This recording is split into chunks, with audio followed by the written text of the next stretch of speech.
Make sure you check out our new sponsor, the Health Blaze. All the information is in the description. Use the promo code above. Goodfella1 Boxing at 18% off of all their natural products from deodorant, pomade, toothpaste, and much, much more. And they have additional discounts on their website as well. That's thehealthblaze.com. Starting December 20th. That promo code is good for 18% off. We go. Well, I guess I was wrong. Caleb Plant fought with aggressiveness. Didn't see that on film. Unanimous decision, snatches the IBF title after one defense from Jose Uzcategui. We back. Goodfella Sports TV. We in the building one time for the one time we grinding. Make sure that subscribe button, bell icon button. Check out my Patreon for Raw and Uncensored, hardcore boxing. You also get my prediction videos in advance early. I drop them on there, but you like the Raw and Uncensored content. I could talk about subjects I can't talk about on here. Also, don't forget to check out our sponsor, The Health Blaze, thehealthblaze.com. Promo code Goodfella1 Boxing. Get 18% off their all-natural products from lotion, foot soaks, bath bomb, and much, much more. Website and promo code in the description. Caleb Plant did it for PBC. Snatched the belt from Zafner boxer Jose Uzcategui. That's what I'm going to call him. He lost on him. He don't deserve to get his name pronounced right. But, yeah, I believe it Uzcategui won this fight. He was going to go over to ESPN or go over to the Zone and possibly try to get that Canelo fight at 168. But one thing I noticed was that Uzcategui, came in light, like 166, 165 or something like that. And he didn't cut. And they both naturally middleweights, Plant and Uzcategui. And Uzcategui wasn't perspirating. Anytime you see a fighter, come out dry and then that's a bad sign right there when the fighter come up dry and he don't have no sweat on him. And then when you get into the fight, 4 or 5, 3 rounds in the fight, they still not sweating. That mean they dehydrated, or they have problems making weight. And obviously he came in too light, and that kind of hurt his energy level right there.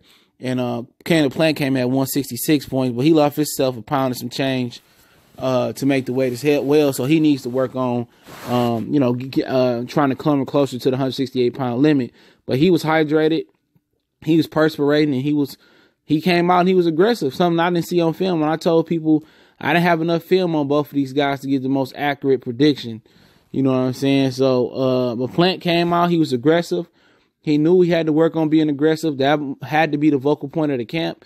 Going to the body, working to the head. When you got a big puncher like that, you need to go to the body, especially when they got reputation of having good chins.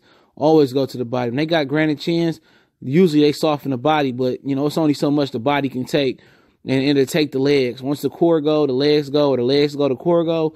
And that's what he did. He dropped Uzcategui a couple times. He really didn't try to stop Uzcategui or try to close the show. I think the first one was more of a flash, off balance. But the second one was a big left hook, and it hurt Uzcategui real, real bad. He didn't really try to jump on the hop because Uzcategui was dangerous.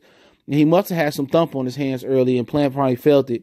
So he just, stayed in his comfort zone. But he still, kind of he was aggressive, but he still was fighting for safety first because he could have tried to close the show off the second knockdown. But, it worked for him.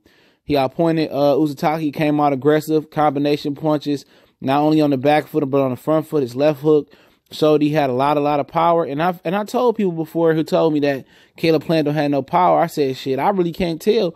It looked like he could punch pretty well in the back foot if he ever sat down on his punches and press forward. I think he's more than enough of a puncher at 168. Imagine Caleb Plant at 160. I mean, shit, he might be the best 160 pounder down there, slick, and he would have real power using that aggression. And he had better inside game than I thought he had because I'd never seen it before. But with these kind of prospects / contenders, the way they move up today, you don't know if they still a prospect or contender because they don't fight the toughest competition or fight other undefeated contenders or tough contenders. So you really don't know until they step up to the championship level or the world title level what you really got. But Uzcategui, he came on late. But one thing I noticed that Caleb Plant coach said is that he needed to pace himself. And I said, no. Well, he said he needed to pace himself because Uzcategui got more experience going 12 rounds. That's not true. Uzcategui hadn't been 12 rounds. Plant had. So Plant had every bit of motivation to step the pace up. And I think if he would have just kept the pace up, he might have would have stopped him to the body. But, Uzcategui tried to come on late and aggressive. He just was too wild and not crisp enough. But one thing else I got to say is Ray Mancini is like the worst commentator of all time, man. Golly. You can't find good commentating in boxing for shit. You can't watch ESPN. You can't watch the Zone. You got to put on Najee sound like crap on Showtime now. HBO, you never could watch that. But shit, you know, they really gunning for that worst commentary spot from HBO. I think ESPN got it though, man. But Anthony Durrell, did a good job from his a fighter's perspective tonight.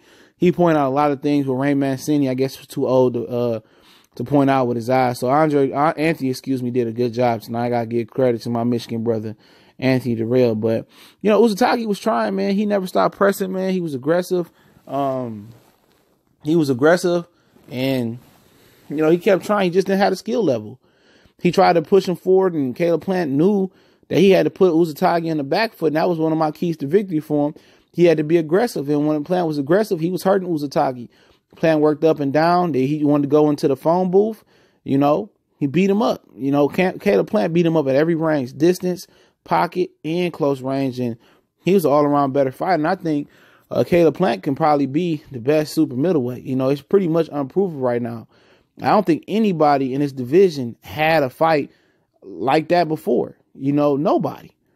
You know, I thought Benavidez lost his first fight to Garville because of the knockdown by 1 point, but there was a lot of swing rounds. He dominated the second fight, but I think Uzcategui is on another level from Ronald Garville. You know, Callum Smith, he beat one-armed George Groves, so he's pretty much unproven. And, you know, Gilberto Ramirez, I don't even rate him. You know what I'm saying? He ain't even that good. So it could be that Caleb Plant is the best super middleweight, and I think he's the most battle-tested super middleweight right now amongst the title holders. He's the most battle-tested, and he needs to continue to build on that with tough competition, man. I would build on that with another tough fight. Forget a homecoming fight or a soft touch. Build on your momentum. Try to put you a fighter of the year shit around. You know, fight another tough contender. I don't know.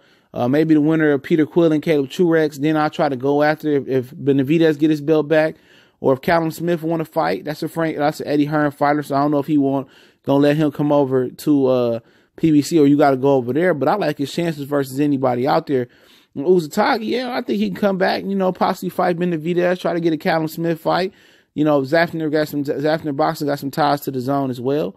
But congratulations, Caleb Plant, unanimous decision. Don't forget, you can find us on Facebook, Twitter. Also, can reach out to me in email if you got a video request, business inquiry, sponsorship.